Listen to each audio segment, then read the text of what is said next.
자, 지금 한국의 저출산 문제가 하루 이틀 문제가 아닙니다. 근데 한국이 인구 멸종 국가로 가게 될 거다라는 이야기가 서구와 일본의 인구 전문가들로부터 나오고 있어요. 지금의 한국의 지극히 낮은 출산율, 작년 합계 출산율이 0.78이죠. 그런데 이걸 갖다가 지금 획기적으로 지금 반전시키지 않으면 한국은 인구 멸종 국가로 가게 될 거다. 불과 한 10년만 지나면 인구가 줄어들면서 한국 경제가 붕괴되어 가는 게 눈에 확연하게 보일 거다. 그래서 일본처럼 가전수를 다 써도 경제가 회복되지 않는 상황이 올 거다라고 예측도 나오고 있습니다. 그리고 한국의 지방, 시골은 다 소멸되어 갈 거다라고 이야기가 나오고 있어요. 어제 어버이날 나이 드신 90 노인분이 무료 급식소 앞에 줄을 서는 그런 긴 줄이 있었습니다. 이게 노인 국가가 되어가는 한국의 모습을 그대로 보여주는 거 아니겠습니까? 그래서 그동안에 10년 동안 250조를 썼니 여쩌니 하지만은 또 최근에 보면 애를 낳으면 2천만 원씩 준다, 지자체별로 별의별 대책들을 갖다가 이렇게 가지고 있지만 돈을 주는 것이 출산 유인책이 될 수 없다라는 것은 인근 일본에서도 이미 오래전에 겪었고 확정된 부분입니다. 그럼 왜 애들을 안 낳느냐? 애 키우기를 싫어하는 것이냐? 반려견 키우는 사람이 나날이 늘어가는데 애를 낳아서 사람이 키우기를 싫어할 리야 있겠습니까? 애를 키우는데 돈이 들어간다라는 부분을 빼고 나면 실제 낳고 싶은 희망 출산율은 얼마냐? 한국이 이상적 자녀 수를 미혼 남녀들이 2.09명이라고 이야기를 해요. 1983년에 합계 출산율이 2.08이었습니다. 그러니까 결국 83년도 수준으로 이상적인 자녀 갖기라는 그런 희망사항을 충족시킬 수 있는 조건이 이루어지면 83년도와 같은 출산율을 회복할 수 있다는 거예요. 그러면 애들을 낳지 않는 가장 큰 이유는 애를 낳으면 부부 중에 한 명은 일을 할 수 없다라는 거겠죠. 요즘 남성들조차도 혼자 외벌이를 해가지고 가족을 부양하는 부분을 마치 불가능한 일에 도전하는 것처럼 그렇게 떠들고 있어요.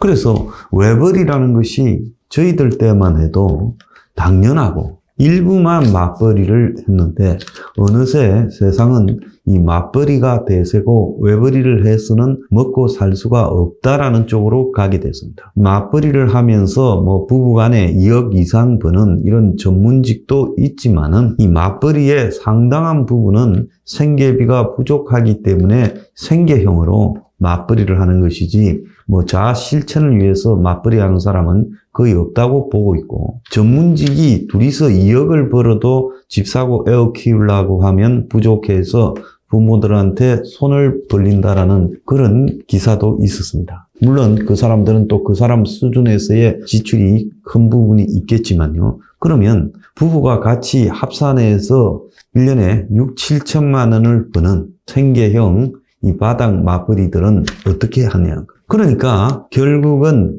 각자가 자기 수준에서 원하는 생활을 이렇게 이어가기에는 애를 낳아서는 감당이 안 되니까 결국은 출산을 갖다가 기피하는 현상이 벌어지고 있다는 거예요. 자, 그래서 이 출산 기피하는 부분이 돈을 주는 걸로 해결이 안 된다. 그리고 각종 여러 난임 지원이나 이런 걸 또 해결책이 아니다라는 건 분명합니다. 그럼 출산을 기피하는 원인의 가장 큰 거는 집을 장만할 수 없다. 애를 키우게 되면. 이게 가장 첫 번째고요. 두 번째는 애를 키우는데 한 명을 대학 보내는 데까지 3억쯤 들어간다. 그래서 그렇게 돈이 들어가면서 애를 키우면 결국은 남는 것은 비어있는 집의 통장이거나 안 그러면 전세를 살거나 월세를 살면서 애들한테 과외를 시키고 사교육비를 부담할 수밖에 없다. 보통 그렇게 말합니다. 자, 그러다 보니까 이제 인구 구조가 문제가 생기기 시작하니까 오늘 아침에 이제 충격적인 제목의 기사가 나오고 있어요. 이제는 다 큰 자식 뒷바라지까지 생계형 취업에 몰리는 베이비 부머. 강원도 전체 인구 34%를 차지하는 베이비 부모, 경제 활동이 강원도가 전국 최상이래요. 그런데 자녀들 혼인율이 급감하면서 결국은 60대의 부모가 요양보호사 자격증을 취득 위해 학원을 알아보고 있다는 거예요. 자, 한때는 강원도에서 식당을 경영하던 사장이었는데 이제는 식당이 불황의 문을 닫고 이 수입이 줄어들어 30이 넘은 아들이 결혼도 하지 않고 있고 아직 취직자리도 잡지 않고 시험 공부하고 있다 해서 뒷바라지 하기 위해 취업을 한다는 겁니다. 이 강원도의 베이비 부모들이 경제활동을 하고 있는데 이 가장 큰 이유로는 지금 노후를 준비하지 못했고 그 다음에 다 큰 자식 뒷바라지를 아직도 하고 있다라는 내용이 많다라는 겁니다. 참으로 기가 찬 이야기죠. 이게 강원도에만 국한된 내용이 아닐 거라고 보고 있습니다. 자, 그런데 급기야 지금 월급 200만 원짜리 필리핀 임원이 온다. 정부 서울시 파격실험, 고용노동부 서울시에 올 가을부터 외국인 가사도우미를 도입한다. 100명 규모로 시작하는데 동남아 등 외국인 신청을 받아서 서울시내 희망 가정을 연결해 준다는 거예요. 그러니까 비중국계 외국인 가사 도우미, 영어가 좀 되는 필리핀 쪽이 많을 거라 보입니다. 그래서 고용노동부가 E9 비자에 이게 주로 건설 현장 일용직이나 농축수산업에 일하는 비전문직 체류자들에게 발급하는데 이걸 가사 근로자라는 항목을 추가해서 올 가을부터 필리핀 등 동남아에서 한국에 그야말로 식모로 일하기를 원하는 희망자를 모집해서 연결해 준다고 합니다. 그래서 1, 2년 단기 근로 후 비자 경신 방법으로 근로기간을 연장하는데요. 100명 정도로 꾸려서 시범적으로 운영해보고 그 다음에는 본격적으로 도입을 하려고 한다는 거예요. 근데 한국 같은 경우에 입주형의 경우 지금 이 집 구조가 한 사람이 들어와서 살 수 있는 환경이 안 되는 만큼 출퇴근 형식부터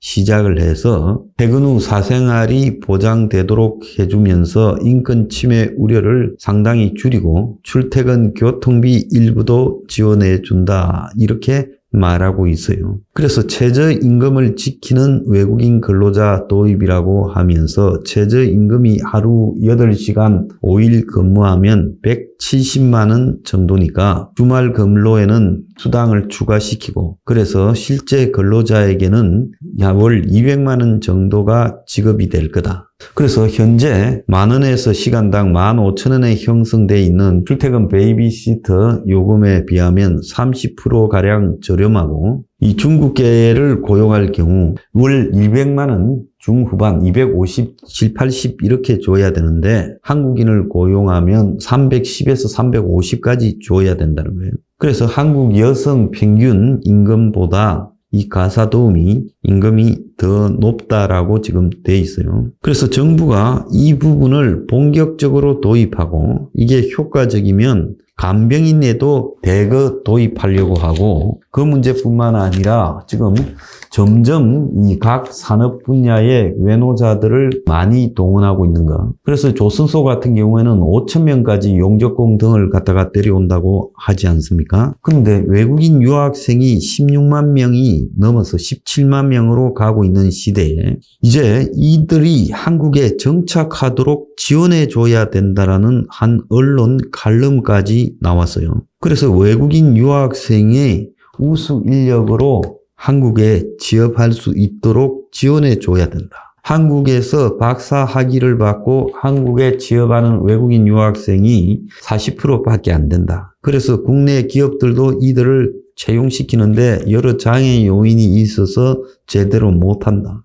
근데 제조업에 지금 6만여 개의 빈 일자리들이 있어서 인력난을 겪고 있고 조선업에서는 43,000명이 한 3, 4년 내에 더 필요하다. 그래서 이런 외국인 유학생들이 한국에 정착할 수 있도록 정부가 제도적 지원을 해야 된다. 이렇게 지금 주장을 신문 칼럼에 하고 있습니다. 이미 지자체별로요. 외국인 근로자를 한 10년씩 일하도록 해야 된다. 외국인 근로자들에게 지원을 강화해줘야 된다. 농어촌에 외국인 근로자들이 많이 필요하니까 그들에 대해서 좀 지원책이 강화돼야 된다. 지방, 시골을 끼고 있는 지자체에는 외노자 지원 방안이 지자체의 주요한 이슈 중에 하나가 되어가고 있어요. 얼마 전에 양곡법 개정안에 대해서 어떤 사람은 양곡법 개정안이 70 이상 노인과 외노자만 돕는 일이라고 반대한다고 비판도 했습니다. 자, 그래서 우리가 이 출산율이 지극히 낮아지고 외노자를 그냥 손쉽게 도입해서 심지어 이제 외국인 이민을 개방하자고까지 주장을 하고 있습니다. 자, 그렇게 될 때 자기들 수준에서는 살만하다고 생각하는 한국보다 못 사는 나라의 수많은 외노자들이 한국에 이민을 오게 될 거고, 그리고 그들 가족까지도 데리고 올 거고, 또 한국에서 그들이 많은 출산을 할 겁니다. 자, 그러면 한국이 어떤 나라로 되어 갈까요? 미국처럼 다인종 국가로 가는 겁니까? 자, 그래서 한국은 저 동남아시아, 아프리카, 남미 사람들이 다 모여서 살아가야 되는 겁니까? 대체로 이런 주장, 외국인 노동자, 외국인 가사 도우미, 또 외국 유학생들 정착을 해야 된다는 것은 산업의 요구를 반영하는 거예요. 그래서 자본에는 양심이 없고 자본에는요, 돈 외에 다른 계산이 적용되지 않는다는 겁니다. 우리 한국 사람들이 모여서 한국이라는 나라를 구성하는 이유가 뭐겠습니까? 한국인이라는 역사적 동질성, 그리고 같은 정체성을 가지고 있기 때문에 한국이라는 나라에서 우리가 살아가고 있는 거죠. 그래서 한국에 대해서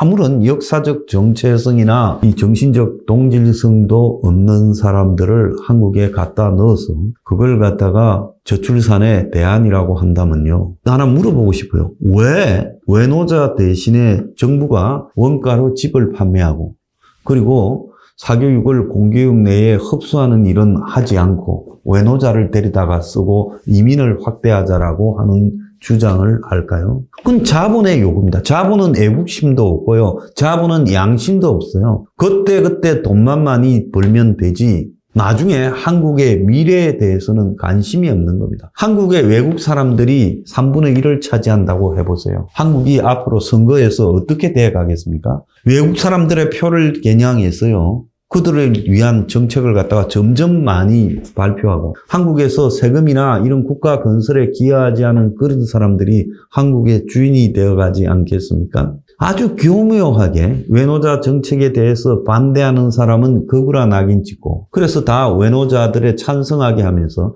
외국 노동자들의 인권을 갖다가 위하는 듯하는 좌파, 외국인들을 갖다가 경제적 이유 때문에 갖다 쓰자고 주장하는 한국의 수구, 자, 이들이 전부 한패가 되어서 지금 대한민국을 망쳐가고 있는 겁니다. 대한민국은요, 절대로 동질성이 없는 사람들의 나라가 되어서는 안 되는 겁니다. 그러려면 나라를 그냥 개방해버리는 게 낫지요. 살고 싶은 사람 아무나 와서 살아라고.